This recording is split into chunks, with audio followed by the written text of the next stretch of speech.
शुरू करें आईएएस का सफर एपेक्स आईएएस के साथ। एग्जाम जो है वो पास में है। और देखो, मोस्टली जो बच्चे हैं वो गलतियां ये करते हैं कि वो सोचते हैं कि लास्ट टाइम पहले स्टार्टिंग में सोचते हैं कि जनवरी से स्टार्ट करूंगा, फिर कहते हैं नहीं फेब से कर लूंगा, मार्च हो जाता है, फिर जब अप्रैल एंड हो जाता है तो फिर भाई साहब हालत खराब हो जानी लगती है कि यार अब क्या करें। तो देखो, अब तो कुछ कर तो सकते नहीं, लेकिन एक बेस्ट अप्रोच बता सकते हैं कि मोस्टली जो आर्ट्स बैकग्राउंड से आते हैं उनके लिए तो देखो, जो ये कॉम्प्रिहेंसिव है वो कहीं ना कहीं मेजर रोल है, और उसी के थ्रू वो अपनी नैया पार लगाने में काफी हेल्पफुल रहता है ये भी। तो वो सेक्शन वो आर्ट्स वाले तो छोड़ नहीं सकते। तो एटलीस्ट मैं कुछ ये चीज बता दूं कि आप अगर वो फॉलो करो जो रियलिटी है, आप दूसरे कुछ भी देखते हो, क्या करते हो, कैसे फॉलो करते हो, कि वो अलग पैटर्न है। आपको अगर सही हो रहा है तो उसको फॉलो कीजिए, कोई मैटर नहीं करता। लेकिन मैं आपको मानता हूं कि मैं कुछ चीजें आपको बता दूं तो एटलीस्ट आप अपने इंप्लीमेंटेशन में ये चीज ले अभी 10-15 दिन और रेगुलरली प्रैक्टिस कीजिए, तो आप definitely you will see that हाँ, you are getting improvement and you are getting result कि आपको क्या चाहिए। तो आज हम वो भी डिस्कस करेंगे, साथ साथ हम जो ये पीवाईक्यू 2023 का उसके जो क्योंकि 23 का टफेस्ट था, तो मैंने सोचा इसको लेते हैं। इसके ऑफिशियल की को देख के फिर मैं आप भी ये पता लगा पाओगे हाँ कि हाँ जो आपने मिला रहे हो वो सही है कि नहीं है। तो आपको कैसे हैंडल करना है कॉम्प्रिहेंसिव, तो मैटर क्या करता है सीसेट में वो देखते हैं। पहली बात जो अगर देखो सीसेट के अंदर कुछ चीज मैटर करती है ना, वो ये करती है, वो चीज ये मैटर करती है कि टाइम मैनेजमेंट। ठीक है,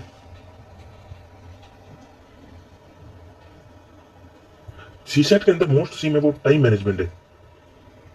टाइम मैनेज नहीं होता, क्या होता है, क्योंकि अगर हड़बड़ाहट हो जाने लगती है, एग्जाम में बैठते हड़बड़ाहट होने लगती है, जिनका तो वैसे ही बैकग्राउंड नहीं है उनको तो ये कि भाई साहब कैसे करेंगे, ये कैसे करेंगे, इतना क्वेश्चन है, पता ही नहीं है, कुछ नहीं है। फिर उसके चक्कर में क्या होता है, एक दूसरी गलती इसी सेट के अंदर ये होती है कि भाई आप जो है ना वो टाइम, अगर मैथ रीजनिंग नहीं आ रहा है तो छोड़ दो उसको। लेकिन क्या करते हैं, अगर हम 1 मिनट हो गया, अब लगता है कि 1 मिनट इसमें दे दिया तो कर लेते हैं, तो अब थोड़ा लग रहा है हो जाएगा, जबकि होता नहीं है, लेकिन लगता है सिर्फ। फिर 1 मिनट और हो गया, फिर ऐसे करके 5 मिनट एक क्वेश्चन में खाता है, जबकि कुछ तो ऐसे होते हैं जिसका आंसर आता ही नहीं है। सीधी सी बात है। तो ये तो हो गई, चलो उसमें तो फिर बाद में देखेंगे, लास्ट एग्जाम टाइम में बताएंगे कि क्या करना है, ताकि वो आपको एग्जाम टाइम में बताए। अब हमारी मेन अप्रोच है वो है क्या है, कॉम्प्रिहेंसिव पे। कॉम्प्रिहेंसिव जो है ना उनको कैसे हैंडल करना है, वो मेन चीज है। तो कॉम्प्रिहेंसिव को हैंडल करने के लिए चीज देखते हैं। तो उस पे जाने से पहले मैं आपको चीज बता दूं कि देखो आप क्या करते हो, आप जब जब हड़बड़ाहट होने लग जाती है ना, तो हम पहले क्या करते हैं, बच्चों की मोस्ट स्ट्रेटेजी ये रहती है, मैंने देखा है कि या तो वो पैसेज पढ़ेंगे, फर्स्ट रीड, ठीक है, फिर क्वेश्चन पे आएंगे, क्वेश्चन, फिर अगेन रीड, अगेन क्वेश्चन। ये उनका सर्कल चलता है। इस सर्कल के क्या, इस सर्कल से होता क्या, इस सर्कल से ये होता है कि भाई आप ना अननेसेसरी टाइम कंज्यूम करा रहे हो क्वेश्चन के लिए, और वो टाइम कंज्यूम कराना फिर आपको पैनिक होने लग जाता है। उस पैनिक के चक्कर में आप क्या करते हो, क्वेश्चन को रॉन्ग कर देते हो। तो ऐसा नहीं करना है। पहली अप्रोच, ये अप्रोच जो है वो बिल्कुल गलत है। ये अप्रोच नहीं होनी चाहिए। आपको कैसे होना चाहिए, देखो सीधा सा तरीका है कि आप है ना पीसफुली 1-2 मिनट टाइम दो उसको। 1 मिनट, एटलीस्ट 1 मिनट से आप आराम से 1-1.5 मिनट से, हड़बड़ाहट नहीं, फास्ट फास्ट कोई चक्कर नहीं है। आप थोड़ा शांत होकर माइंड को पीस होकर उस पैसेज को पढ़ लो, एक फ्लो में ओवरव्यू उसका ले लो, रीड, ठीक है, वो होता है। लेकिन उससे पहले आपको क्या करना है, उससे पहले देखो, रीड करने से पहले आप जाओ क्वेश्चन के अंदर। क्वेश्चन को आप पहले समझो कि उसमें मांगा क्या है, व्हाट इज डिमांड। ठीक है, जैसे एक होता है एजम्पशन, एजम्पशन होता है, एक होता है इन्फेरेंस होता है। ठीक है, जैसे मोस्ट रिलेवेंट इससे क्या होता है, ठीक है, एक डायरेक्ट चीज पूछ ली हो, ठीक है, फिर एक सजेशन पूछ लिया हो किसी का। तो ये 3 टाइप के वर्ड है, आपको उस पर प्रैक्टिस करनी है अलग अलग वे में। मोस्टली जो टफेस्ट रहते हैं वो एजम्पशन वाले रहते हैं कहीं ना कहीं। तो एजम्पशन पे आप प्रैक्टिस करोगे तो आपको लगेगा कि it is too much even easy than other. तो तो एजम्पशन ये इस टाइप के रहते हैं, आपने वो देख लिया। फिर उसके अंदर जो स्टेटमेंट है,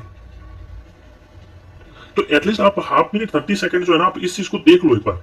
उसमें देखने के साथ आपको करना क्या है, आपको देखने के साथ क्या करना है, मैं सीधी सी बात है, पॉइंट टू पॉइंट आता हूँ, रियलिटी। आप फालतू कि वो ट्रिक लगाओ, वो ट्रिक नहीं। आप देखने के बाद आप आइडेंटिफाई खुद से करोगे। आप प्रैक्टिस करनी जरूरी है भाई, एग्जाम हॉल में जाके आप ये प्रैक्टिस करोगे तो कुछ नहीं होने वाला। आप आइडेंटिफाई करो कोई स्टेटमेंट आपको जब लगता है कि हाँ यार ये नेगेटिव सेंस दे रहा है कहीं ना कहीं, भले ही अपने पैसेज नहीं पढ़ा है कुछ भी हो, लेकिन एटलीस्ट ज्यादा नेगेटिव हो रहा है, ज्यादा नेगेटिव हो रहा है, तो ऐसा आंसर होने की पॉसिबिलिटी कम हो। तो उसको आप है ना पीछे, उसके पीछे टिक लगा दो कुछ कि हाँ, या फिर उसको क्रॉस मार दो कि ये इसको थोड़ा लेटर में रखेंगे जब आप गए। फिर आप जाओ रीड करो, एक बार आराम से रीड करो, फिर आप क्वेश्चन, जब आपको क्वेश्चन पहले से दिमाग में ऑलरेडी है। दूसरा भाई क्या होगा, जब आपके दिमाग में क्वेश्चन ऑलरेडी स्टेटमेंट है ना, जब आप यू आर रीडिंग ना, तो आपके दिमाग में होगा कि हाँ यार इससे कहीं ना कहीं आप रिलेट कर रहे हो, तो आराम से क्वेश्चन पढ़ के फिर आप उसको आराम से आंसर करो। ये सीधी सी अप्रोच है। इस अप्रोच के साथ आप कंटिन्यू करो प्रैक्टिस, तो आपका इजिली हो जाएगा। ठीक है। दूसरा, आप इसमें कोई फालतू की चीजें नहीं, आप ये अगर ये अप्रोच तो बिल्कुल कर रहे हो ना, तो it is too much time consuming on answer, definitely more than 70% chance है कि आप उसको गलत मार्क करोगे, क्योंकि भैया कंफ्यूज हो जाओगे। आप पहले पढ़ रहे हो, आपको आंसर क्वेश्चन क्या पता नहीं है, फिर क्वेश्चन आ रहे, फिर ऊपर का भूले जा रहे हो, बड़े बड़े पैसेज है। दूसरा एक चीज मैं आपको एक और बता दूं कि जो छोटे छोटे है ना, आप उसको टाइम डिवीजन कैसे करना है। मैं आपको ये बता दूं कि टाइम कैसे डिवाइड करना है। पहले देखो, आपको सीसेट पेपर में एक अप्रोच रखनी है। अगर आपका मैथ रीजनिंग अच्छा है तो आप एटलीस्ट टाइम कितना भी मैथ रीजनिंग को दो, लेकिन आप है ना 40, और जिसका इस पे ज्यादा है तो उसको 50 मिनट्स, ये जो टाइम है ना, ये आपको पैसेज के कॉम्प्रिहेंसिव के लिए रखना पड़ेगा। इतना टाइम, इतने मिनट्स आपको रखनी है। अब उस मिनट में कैसे करना है, एक तो फर्स्ट अप्रोच, उस मिनट में आपको कैसे, जो छोटे छोटे स्मॉल है या शॉर्ट है, जिसमें डायरेक्ट एक क्वेश्चन दिया होगा, वन क्वेश्चन दिया होगा, उसको आप जो डायरेक्ट दिया होगा ना, उसको आप कर लो, जिसमें एजम्पशन ना हो, एजम्पशन वाला क्वेश्चन ना हो उसमें, वो वाला पहले कर लो, फिर बड़ा वाला कर लो। या फिर एक दूसरा एक कोई बड़ा हो, ठीक है, उसमें तीन तीन एक क्वेश्चन हो, तो उसमें ये होता है कि आप उतना उतना चार पढ़ रहे हो, चार क्वेश्चन, तीन क्वेश्चन के लिए बहुत बड़ा हो जा रहा है, लेकिन एक थोड़ा सा छोटा है, एक ही तीन पे तीन क्वेश्चन बन रहे, तो आप इस तीन क्वेश्चन वाले को पहले कर लो अगर। लेकिन बड़े बड़े ये और वो भी एक वाले, तो पहले आप इस पे जाओ, और एजम्पशन वाले पे मत जाओ। पहले एजम्पशन को आप लास्ट में रखो, ताकि आपका पीस से माइंड वो वर्क करे कि हाँ आप एजम्पशन की धारणा पे काम कर रहे हो। तो ये चीजें आप इतना 40 to 50 मिनट्स उसके लिए निकालो। मतलब एग्जाम हॉल में आपको ये होना चाहिए कि हाँ इतने मिनट्स आप इसके लिए दोगे, लेकिन बहुत शांत माइंड से पढ़ना। जब आप हड़बड़ाहट करने लगोगे ना, तो ये आपका पूरा टाइम ऐसे ही कंज्यूम हो जाएगा और क्वेश्चन उल्टे कर। आप बड़े शांत माइंड से, हाँ ये पढ़ा है भले, देखो इट इज बेटर ना कि अगर आप मान लो कि कोई 22 अटेम्प्ट या 20 अटेम्प्ट कर पाई हो, जबकि 25 आए थे, आप 25 ना करो तो 20 अटेम्प्ट करिए, लेकिन वो 20 आपने इतने शांत माइंड से कि आपको लग रहा है कि हाँ ये सही है, जबकि आपने एक बार 25, एक ने 25 अटेम्प्ट किया, वो बड़े बड़े पढ़ के हाँ मैंने अटेम्प्ट कर लिया, अटेम्प्ट करने के उसके आपके गलत गए एक दो, अब उसके गलत गए 8 से 9 गलत गए, तो उसको तो नेगेटिव हो गया, ज्यादा नेगेटिव हो गया ना आपसे, तो आपका इतना थोड़ी नेगेटिव हो, उसका ज्यादा नेगेटिव गया। तो इस बात को आप ध्यान रखोगे, जितना पीस ऑफ माइंड रखोगे ना, तो उतना बेटर रहेगा। चलो अभी मैं आपको कुछ आगे, जैसे मेरा ये है कि आपको अप्रोच रखनी कैसे, तो वो मैं आपको बता देता हूँ, ठीक है। तो देखो मैं इसमें मैं प्रिपेयर करता, देखो ये हिंदी में भी हो, इंग्लिश में कोई मैटर नहीं करता। इवन मैं तो मानता हूँ कि ये जो है ना कहीं जो हिंदी में बेटर रहता है, ये हिंदी में कहीं ना कहीं बेटर रहता है।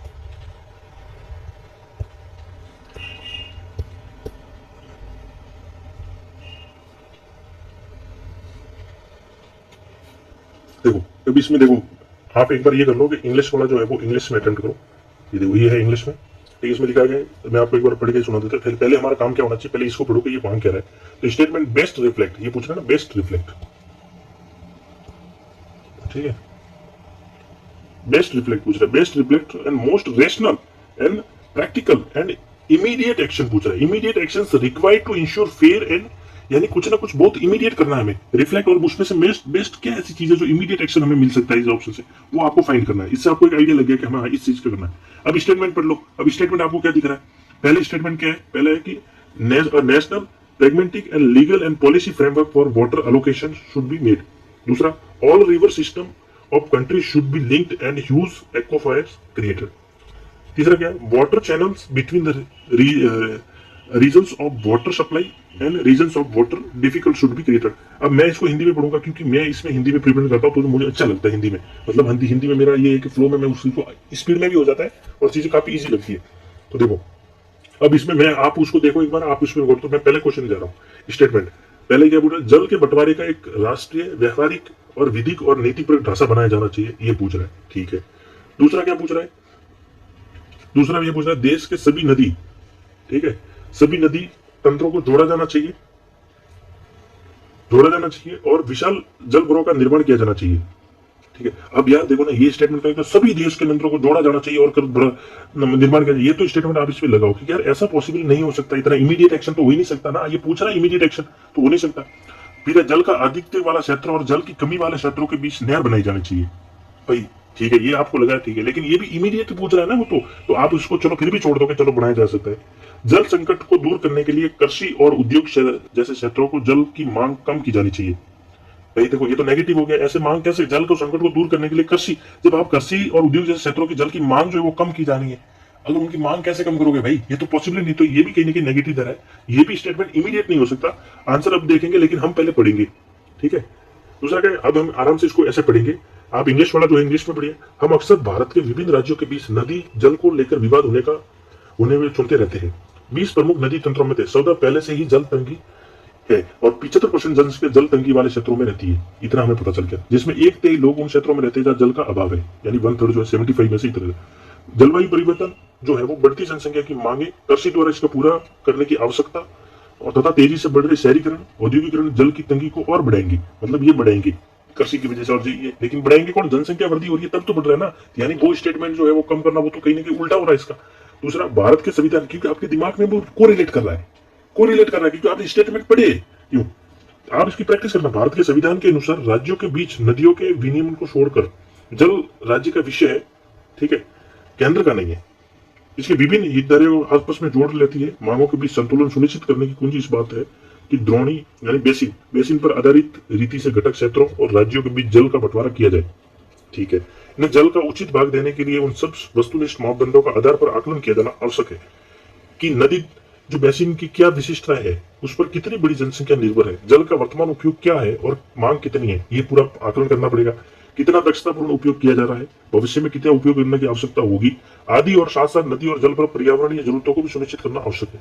अब आप बताओ, ये पढ़ के आपको कम से कम ये स्टेटमेंट तो गलत हो गया, ऊपर कृषि वाला कम तो कर नहीं सकते, बढ़ रही है ना, ये तो पूछ रहा है कि भाई बढ़ेगी, बढ़ रही है तो आप इमीडिएट एक्शन थोड़ी आप कम कर दोगे। आप दूसरा सॉल्यूशन देखो। दूसरा ये कह के सबको जोड़ना है, ये कह रहा है कि इतना करना पड़ेगा, इतना करना, तो इसको भी तो नहीं जोड़ पाएंगे। दूसरा कहना है कि कम वाले क्षेत्रों में जस्ट नहरें बनाई जाए। अरे नहरें बनाई जाए के सोल्यूशन थोड़ी लाएंगे। ये पूछ रहा है कि तत्काल आप इमीडिएट एक्शन क्या करो। तो इमीडिएट एक्शन ये है कि जल के बंटवारे का एक राष्ट्रीय और व्यावहारिक विधि को निश्चित ढांचा बनाया जाना चाहिए। ये आप कर सकते हो, तो यही तो बात कर रहा है। तो आंसर आपका इसके ये है। तो आप पहले ये अप्रोच रखो, इसमें आप स्पीड लाओ, इस अप्रोच में। दूसरा, अब देखो, अब हर किसी में नहीं जाएंगे हम, सीधी बात है। वो मैन जो है ना, उस पर हम देखेंगे कि भाई आपको लगता है, जैसे अब मैं एजम्पशन वाला ले लूं या फिर देख लो, ये छोटा सा है, ठीक है, लेकिन ये छोटा है, छोटा फैक्ट बड़ा धमाका हो सकता है। तो अभी ये कौन सा क्वेश्चन है? 11, ठीक है। तो 11 को हम देखते हैं। इसको मैं इंग्लिश में एक बार दिखा देता हूँ, ठीक है। तो इंग्लिश में आप एक बार इसको देख लीजिए। तो ये आप इंग्लिश में इस बात लीजिए और आप होल्ड करके इसको पढ़िए। पहले मैं आपको हिंदी में पढ़ूंगा इसका, ठीक है।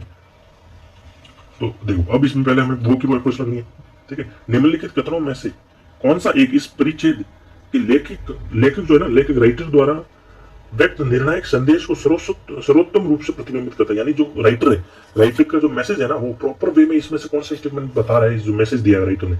तो ये देखो, अब ऐसा स्टेटमेंट अगर आपको लगता है सीधा, तो आप ये पूरा पढ़ लो और दिमाग में लेके चलो।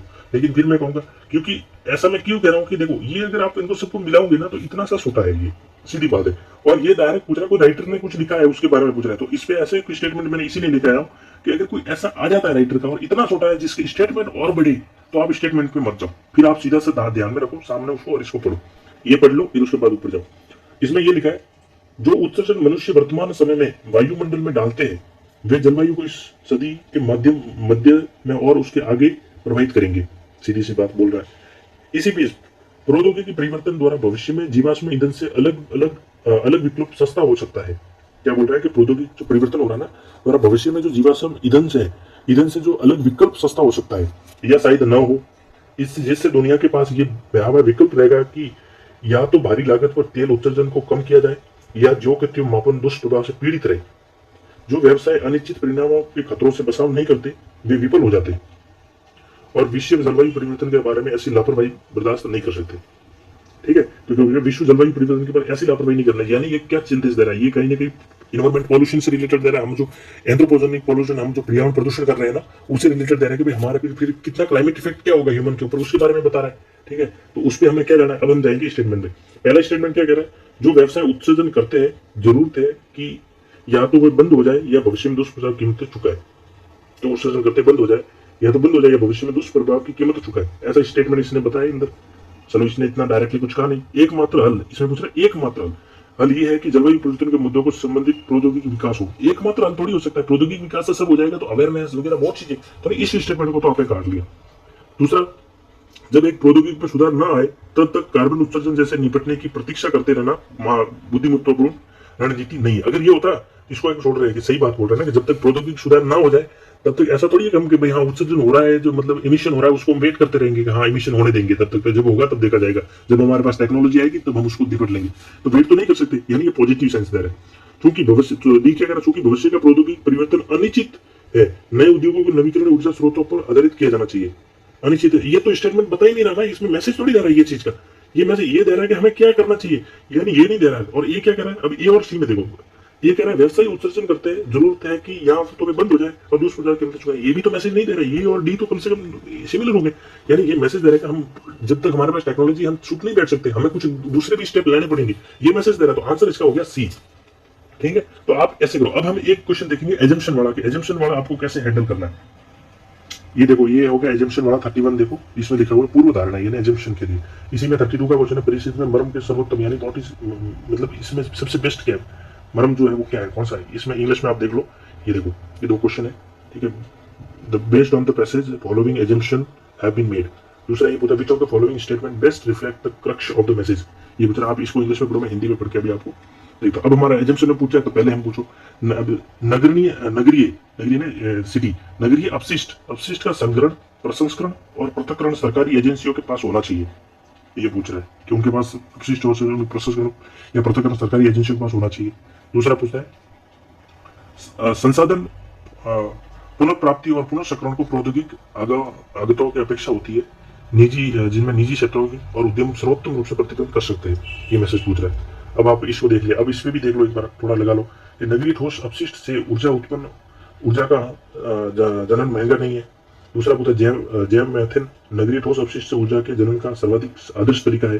ठीक है, अब सर्वाधिक पूछ रहा है, आदर्श तरीका है, तो ये थोड़ा स्टेटमेंट हमें नेगेटिव दे रहा है। दूसरा नगरीय ठोस अपशिष्ट का, ठीक है, नगरीय ठोस अपशिष्ट का जो पृथक्करण और अपशिष्ट से ऊर्जा संयंत्रों की सफलता को सुनिश्चित करने में पहला कदम है।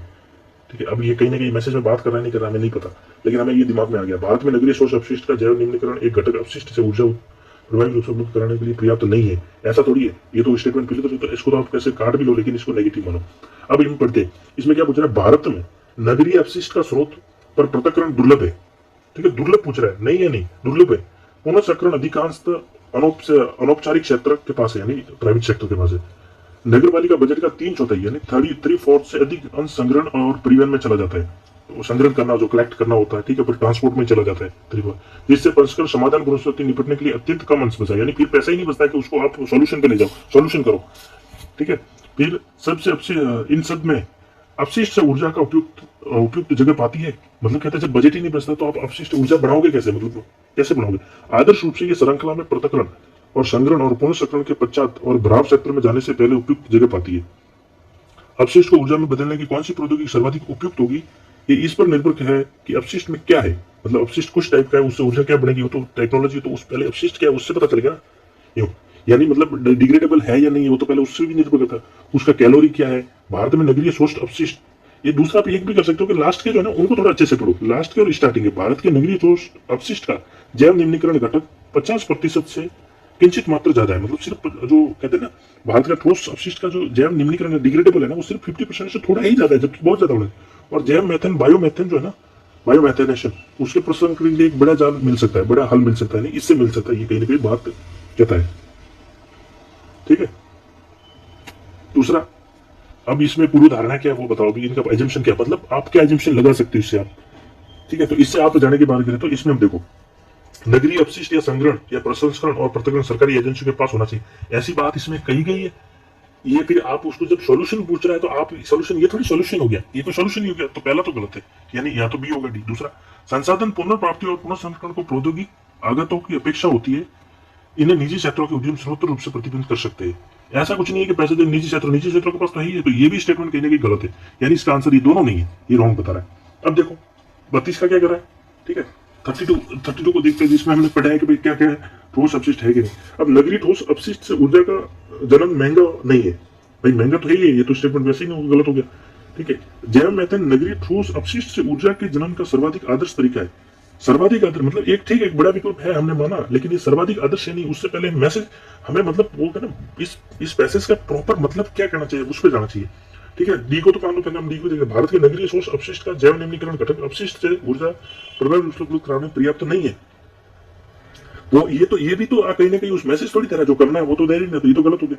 सी देखो, नगरीय ठोस अपशिष्ट का पृथक्करण अपशिष्ट से ऊर्जा संयंत्रों की सफलता को सुनिश्चित करने में पहला कदम है। ये तो कह रहा है, ये तो बात ही कर रहा है अंदर मैसेज के अंदर, ये तो कहीं ना कहीं आप देखोगे तो बात कर रहा है ना। ठीक है, सर्वाधिक उपयुक्त है बदलने में, अपशिष्ट को ऊर्जा में बदलने में कौन सी उपयुक्त है, इस पर निर्भर अपशिष्ट क्या होता है। आप जब यहाँ से ऊर्जा की बात ही करते हो ना, तो अब ये सब पैसों की कर पाता है, लेकिन इसमें क्या होता है, नगरीय अपशिष्ट का पृथक्करण और अपशिष्ट से ऊर्जा संयंत्रों की सफलता को सुनिश्चित करने में पहला कदम है। ठीक है, तो ये पहला कदम ही तो पूछ रहा है कि पहला कदम पृथक्करण करना वगैरह, ये तो काम कर रहा है, तो ये पहला कदम, तो ये बात इसमें बता रहा है मैसेज में, तो ये आंसर इसका हो गया सी। तो आप है ना, आप इस काम करोगे, आप डेली जो है ना तीनों टाइप के, 3-4 टाइप के जितने है ना, आप प्रैक्टिस करो, दो टाइम लिमिट लगा के आप प्रैक्टिस करो, और आपको कहीं ना कहीं वो अप्रोच लगाओ कि हाँ इस अप्रोच में पहले आपके दिमाग में पड़ा है, फिर आराम से आप पढ़ते हो तो आपके दिमाग में कहीं ना कहीं चीजें चल रही है, तो उससे कहीं भी चीज सॉल्व होगी।